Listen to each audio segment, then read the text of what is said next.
যদি আপনি কাউকে বশীকরণ করতে চান, বাধ্য করতে চান, আপনার প্রেমে পাগলপাড়া করতে চান, কোরআন আল কারীমের সবথেকে ছোট্ট সূরাটি পড়ে হাতের মুষ্টির মধ্যে ফু দিন, পাগল হয়ে যাবে। আপনার স্বামী আপনার জন্য পাগল হয়ে যাবে, আপনাকে ছাড়া কিছুই বুঝবে না। আপনার শ্বশুর শাশুড়ি কষ্ট দেয়, শ্বশুর শাশুড়ি একদম সোজা হয়ে যাবে, আপনার সাথে সম্পর্ক ভালো থাকবে, আপনাদের সংসার আল্লাহর রহমত থাকবে।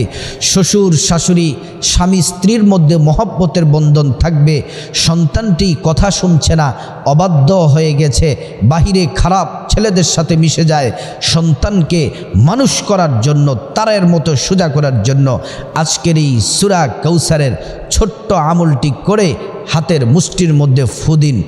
আপনি অফিসে চাকরি করেন, আপনার কলিগ আপনার সাথে শত্রুতা দুশ্মনী করে, আপনার অফিসার আপনার সাথে শত্রুতা করে, ব্যবসা করেন, আপনার ক্ষতি করতে চায়, আপনার নোকসান করতে চায়, আপনার পরিবার আর্থিক উন্নতি করতেছে, আশেপাশের মানুষগুলা হিংসায় জ্বলে আপনাদের ক্ষতি করতে চায়।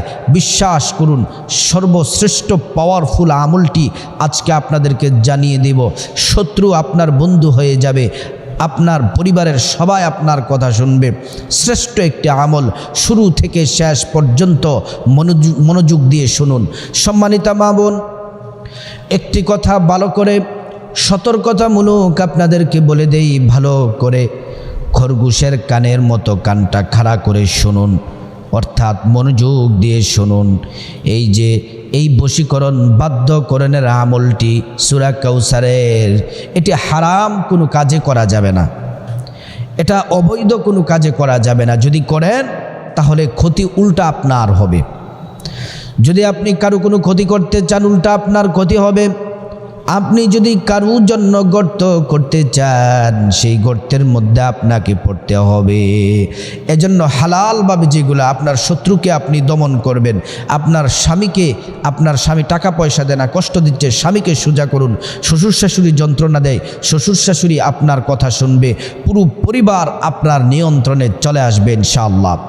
সম্মানিতা মা বোন, এই সূরাতুল কাউসার হলো কোরআন আল কারীমের সব থেকে ছোট সূরা, কিন্তু সূরাটি ছোট হলে কি হবে, এই সূরাটির পাওয়ার, এই সূরাটির ক্ষমতা অনেক গুণে বেশি।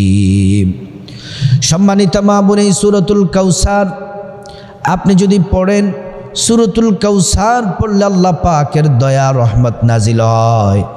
সূরাতুল কাউসার পড়লে আল্লাহ রাব্বুল আলামিন বান্দার প্রতি খুশি হয়ে যান। রাসূলুল্লাহ সাল্লাল্লাহু আলাইহি ওয়াসাল্লামের প্রতি মক্কার কাফেররা শত্রুতা শুরু করে দিল। আল্লাহর নবীর সন্তানগুলা মারা গেল, ছেলে সন্তানগুলা মারা গেল। মক্কার কাফেররা বলতেছে, তোমার সন্তান মারা গেছে, ছেলেগুলা মারা গেছে, মুহাম্মদ নির্বংশ হয়ে গেছে। নবীজিকে নির্বংশ বলে গালি দেয়, নবীজিকে অত্যাচার করে, নবীজিকে কষ্ট দেয়। আল্লাহ তাআলা তো এটা সহ্য করতে পারেন না। আল্লাহ রাব্বুল আলামিন রাসূল করিম সাল্লাল্লাহু আলাইহি ওয়াসাল্লামকে সান্ত্বনা দেওয়ার জন্য রাসূলের জন্য এই সূরাটি নাজিল করলেন। আর এই সূরার মধ্যে আল্লাহ পাক মহা পুরস্কারের ঘোষণা রাসূল করিম সাল্লাল্লাহু আলাইহি ওয়াসাল্লামকে দিলেন। নবীজি খুশি হয়ে গেলেন, সুবহানাল্লাহি ওয়া বিহামদিহি। সম্মানিতা মা বোন, এই সূরা পড়লে শত্রু দূর হয়ে যায়, শত্রু দমন হয়ে যায়, আপনার কোনো ক্ষতি করতে পারবে না। শুধু তাই নয়, রাসূল করিম সাল্লাল্লাহু আলাইহি ওয়াসাল্লাম বললেন, তোমরা নামাজের মধ্যে সূরাতুল কাউসার বেশি বেশি করে পাঠ করো। সম্মানিতা মা বোন, মক্কার কাফেররা যখন নবীজিকে কষ্ট দিল, আল্লাহ পাক জিব্রাইলের মাধ্যমে সূরাটি আল্লাহ পাক নাজিল করলেন। জিব্রাইল নবীজিকে পড়ে শোনাচ্ছেন, আমার সাথে পড়ুন, বিসমিল্লাহির রহমানির রহিম, ইন্না আ'তাইনাকাল কাউসার ফাসাল্লি লিরাব্বিক রাব্বিকা ওয়ানহার ইন্না শানিআকা হুয়াল আবতার। আল্লাহ পাক এই সূরার মধ্যে নবীজির দুঃখের সময় সুখের সুসংবাদ দিলেন। হাবিব মুহাম্মদ সাল্লাল্লাহু আলাইহি ওয়াসাল্লাম, আপনাকে হাউজে কাউসার দান করেছি। আল্লাহর নবী এই হাউজে কাউসার গুনাহগার উম্মতদেরকে পান করাবেন। হাউজে কাউসারের পানি পান করার জন্য এত পরিমাণে পেয়ালা আছে, আসমানে যত তারকা আছে তার থেকেও বহু গুণে বেশি ওই হাউজে কাউসারের পানি পান করার পেয়ালা আল্লাহ রেডি করে রেখেছেন। হাসরের ময়দানে মুহাম্মদ রাসূলুল্লাহ সাল্লাল্লাহু আলাইহি ওয়াসাল্লাম গুনাহগার উম্মতদেরকে এই হাউজে কাউসারের পানি পান করাবেন। নবীজি বলেন, আমার উম্মতেরা শোনো, ওই হাউজে কাউসারের পানি দুধের চেয়ে সাদা, মধুর চেয়ে মিষ্টি, এত সুস্বাদু। তোমরা যদি হাউজে কাউসারের পানি যদি এক ঢোক যদি পান করো, আল্লাহর জান্নাতে প্রবেশ করা পর্যন্ত তোমাদের আর পানির পিপাসা লাগবে না, পিপাসা লাগবে না। সম্মানিতা মা বোন, এই সূরাতুল কাউসার অনেক দামি, অনেক মূল্যবান। এই সূরাতুল কাউসার দিয়ে বশীকরণ করুন। স্বামী আপনার কথা শুনবে, যাদের স্ত্রী কথা শোনে না আমলটি করুন, বশীকরণ করুন। স্ত্রী কথা শুনবে, সন্তান কথা শুনবে, শ্বশুর শাশুড়ি কথা শুনবে। আপনার যিনি দুশ্মনী করতেছে তার জন্য এই বশীকরণের আমলটি করুন। দুশ্মন আপনার কোনো ক্ষতি করতে পারবে না, ক্ষতির কথা চিন্তাও করতে পারবে না। আর এই কোরআন তো এমন কোরআন, আল্লাহ পাক কোরআন আল কারীমের মধ্যে বললেন, ওয়ানুনাজ্জিলু মিনাল কুরআনি মা হুয়া শিফাউ ওয়া রাহমাতুল লিল মুমিনিন। আল্লাহ পাক বলেন, কোরআন নাজিল করেছি মিনাল কুরআনি মা হুয়া শিফা, মুমিনদের জন্য শিফা, ওয়া রাহমাতুল লিল মুমিনিন, এবং মুমিনদের জন্য রহমত হিসেবে। সুবহানাল্লাহ। আল্লাহ পাক আরেক জায়গায় বলেন, কুল হুয়া লিল্লাযীনা আমানু হুদা ওয়া শিফা। হাবিব মুহাম্মদ সাল্লাল্লাহু আলাইহি ওয়াসাল্লাম, আপনি ইমানদার বান্দাদেরকে জানিয়ে দেন, এই কোরআন হলো মুমিনদের জন্য হিদায়াত এবং শিফা। সুবহানাল্লাহ।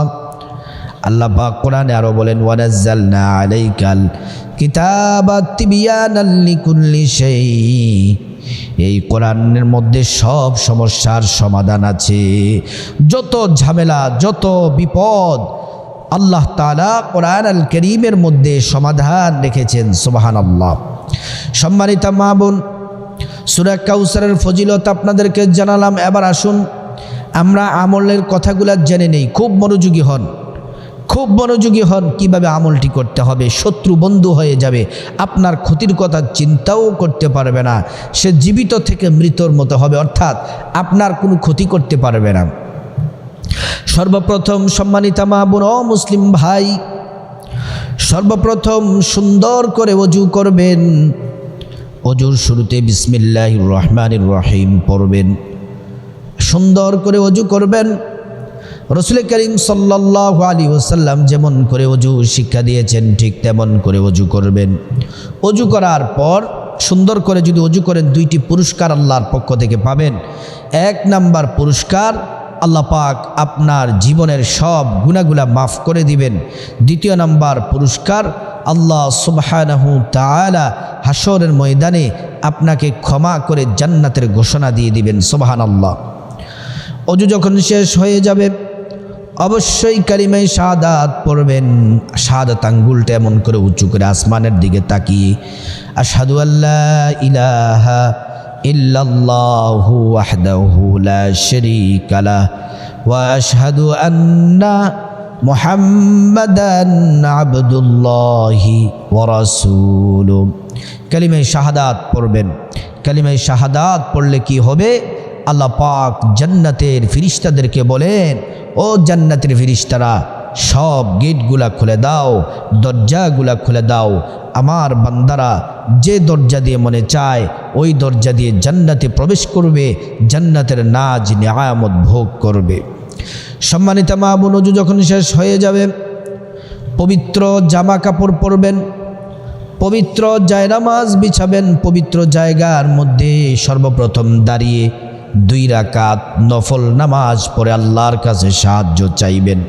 আর এই সাহায্য চাওয়ার মাধ্যমটা আল্লাহ পাক কোরআনে জানিয়েছেন, ইয়া আইয়ুহাল্লাযীনা আমানুস্তাঈনু বিস-সাবরি ওয়াস-সালাহ ইন্নাল্লাহা মা'আস-সাবিরিন। আল্লাহ পাক বলেন, এই ইমানদারেরা আমি আল্লাহর কাছে সাহায্য চাও নামাজের মাধ্যমে, ধৈর্যের মাধ্যমে, নামাজের মাধ্যমে, ধৈর্যের মাধ্যমে আমি আল্লাহর কাছে সাহায্য চাও। 2 রাকাত নামাজ পড়বেন, সালাতুল হাজত নামাজ, মনের আশা পূরণ হওয়ার নামাজ। যেই নামাজ রাসূল করিম সাল্লাল্লাহু আলাইহি ওয়াসাল্লাম পড়তেন, আল্লাহর কাছে যা চাইতেন আল্লাহ তাই দিতেন। সাহাবাই কেরাম এই নামাজ পড়েছেন, এই নামাজ পড়ে আল্লাহর কাছে যা চাইতেন আল্লাহ তাআলা তাই দিতেন, সাহায্য পাঠাতেন। সম্মানিত মা বোন, নিয়তটি এমন করে করবেন, দাঁড়িয়ে বাংলাতে বলে দিচ্ছি নিয়তটি সহজের জন্য। আমি আল্লাহর সন্তুষ্টির জন্যে 2 রাকাত সালাতুল হাজত নামাজ আদায় করতেছি। নামাজ পড়বেন কোন সূরা দিয়ে পড়বেন? আপনি যে সূরা ভালো পারেন, শুদ্ধ পারেন, সুন্দরভাবে পারেন, ওই সূরা দিয়েই পড়বেন। 2 রাকাত নামাজ যখন শেষ হবে, মুসল্লার জায়নামাজে, মুসল্লার মধ্যে বসে যাবেন, নামাজের জায়নামাজে বসে যাবেন। সর্বপ্রথম 3 বার ইস্তিগফার পড়বেন, মনোযোগ যেন 100% থাকে। যারা পারেন সাইয়্যিদুল ইস্তিগফার পড়বেন, কারণ এটি শ্রেষ্ঠ ইস্তিগফার, অথবা ছোট্ট ইস্তিগফার পড়বেন। সাইয়্যিদুল ইস্তিগফার হলো, আল্লাহুম্মা আনতা রাব্বি লা ইলাহা ইল্লা আনতা খালাকতানি ওয়া আনা আবদুকা ওয়া আনা আলা আহদিকা ওয়া ওয়া'দিকা মাস্তাতা'তু আউযু বিকা মিন শাররি মা সানা'তু আবু'ু লাকা বিনি'মাতিকা আলাইয়া ওয়া আবু'ু লাকা বিযামবি ফাগফির লি ফাইন্নাহু লা ইয়াগফিরুয যুনুবা ইল্লা আনতা। এই সাইয়্যিদুল ইস্তিগফার 3 বার পড়বেন, অথবা ছোট্ট ইস্তিগফারটি 3 বার পড়বেন। আস্তাগফিরুল্লাহ ওয়া আতুবু ইলাইহি, আস্তাগফিরুল্লাহ ওয়া আতুবু ইলাইহি, এটি পড়বেন 3 বার। তারপরে রাসূল করিম সাল্লাল্লাহু আলাইহি ওয়াসাল্লামের প্রতি মহব্বত, ভালোবাসা নিয়ে 3 বার দুরূদ শরীফ পড়বেন, নামাজের দুরূদ, দুরূদ ইব্রাহিম। اللهم صل على محمد وعلى آل محمد كما صليت على إبراهيم وعلى آل إبراهيم إنك حميد مجيد اللهم بارك على محمد وعلى آل محمد كما باركت على إبراهيم وعلى آل إبراهيم إنك حميد مجيد। দুরূদ ইব্রাহিম শুদ্ধ করে সম্পূর্ণ দুরূদ 3 বার পড়বেন, অথবা ছোট্ট দুরূদটি পড়বেন 3 বার। সাল্লাল্লাহু আলাইহি ওয়াসাল্লাম, সাল্লাল্লাহু আলাইহি ওয়াসাল্লাম, সাল্লাল্লাহু আলাইহি ওয়াসাল্লাম। দুরূদ শরীফ পড়ার পরে তারপরে 3 বার সূরা কাউসার, আউযু বিল্লাহি বিসমিল্লাহ সহ শুদ্ধ করে পড়বেন। হাতটাকে এভাবে রাখবেন, রেখে মনোযোগ দিয়ে, যে আপনার শত্রু, আপনার ব্যবসার ক্ষতি করতে চায়, পাড়া প্রতিবেশী আপনার শত্রুতামি করে, আপনার স্বামী কথা শোনে না, টাকা পয়সা দেয় না, স্ত্রী অবাধ্য হয়ে গেছে, সন্তান কথা শোনে না, শ্বশুর শাশুড়ি কষ্ট দেয়, যে আপনার ক্ষতি করতে চায়, আপনি তার নামটা মনে মনে স্মরণ করবেন এবং আল্লাহর কাছে সাহায্য চেয়ে আপনি মনে মনে ওই নামটি স্মরণ করবেন। তারপরে আপনি পড়বেন, আউযু বিল্লাহি মিনাশ শাইতানির রাজিম, বিসমিল্লাহির রহমানির রহিম, ইন্না আ'তাইনাকাল কাউসার ফাসাল্লি লিরাব্বিকা ওয়ানহার ইন্না শানিআকা হুয়াল আবতার। এমনি বলে ফু দিবেন, ফু দিয়ে হাতটা এভাবে মুষ্টি করে নেবেন। আবার পড়বেন আউযু বিল্লাহি মিনাশ শাইতানির রাজিম বিসমিল্লাহির রহমানির রহিম ইন্না আ'তাইনাকাল কাউসার ফাসাল্লি লিরাব্বিকা ওয়ানহার ইন্না শানিআকা হুয়াল আবতার। আবার মুষ্টিটা খুলে ফু দিবেন, আবার মুষ্টি করে নেবেন, ওই নামটি স্মরণ করবেন যে আপনার ক্ষতি করতে চায়। আবার পড়বেন আউযু বিল্লাহি মিনাশ শাইতানির রাজিম বিসমিল্লাহির রহমানির রহিম ইন্না আ'তাইনাকাল কাউসার ফাসাল্লি লিরাব্বিকা ওয়ানহার ইন্না শানিআকা হুয়াল আবতার। তারপরে ওই যে দোয়াটি, একটি দোয়া 3 বার পড়বেন অথবা 7 বার পড়বেন। দোয়াটা আমি বলে দিচ্ছি 3 বার।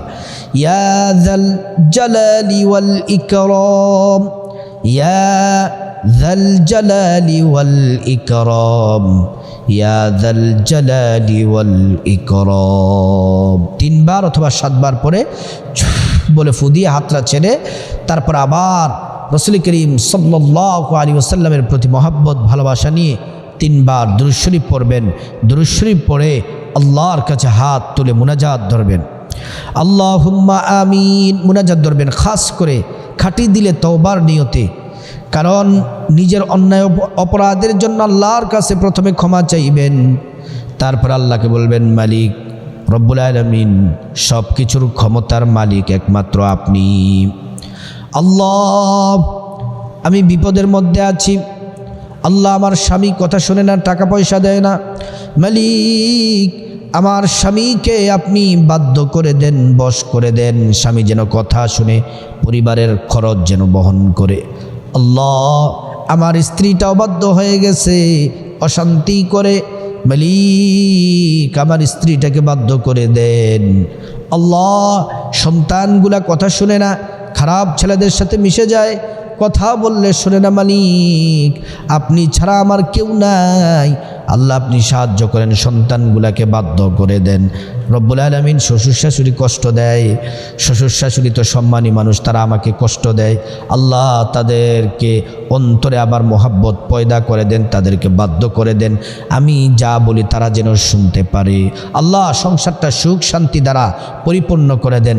তারপরে আল্লাহর কাছে বলবেন, আল্লাহ আমি চাকরি করি, আমার কলিগ, আমার অফিসার, আল্লাহ আমার সাথে শত্রুতা করে, পাড়া প্রতিবেশী শত্রুতা করে, আল্লাহ এই শত্রুর কবল থেকে হেফাজত করেন, শত্রুকে দমন করে দেন। আল্লাহ পাক বিশ্বাস করুন অল্প কিছু দিনের মধ্যেই আল্লাহ তাআলা আপনার এই আমল দোয়া কবুল করে নেবেন। শুধু তাই নয়, এই আমলটি করতে থাকবেন 7 দিন, 21 দিন, 41 দিন করতে থাকবেন, আল্লাহ পাক দেখবেন হঠাৎ করে আপনার শত্রু আপনার কাছে বন্ধু হয়ে আসবে, আপনার শত্রু আপনার কোনো ক্ষতি করতে পারবে না, আপনার শ্বশুর শাশুড়ি, আপনার ছেলে মেয়ে, স্বামী স্ত্রী সবাই সবার কথা শুনবে, সম্মান করবে। আল্লাহ রাব্বুল আলামিন সকলকে এই কোরআন সুন্নাহ ভিত্তিক যেন আমরা যেন বাধ্য করতে পারি, এ আমল যেন করতে পারি, আল্লাহ পাক তৌফিক দান করুন।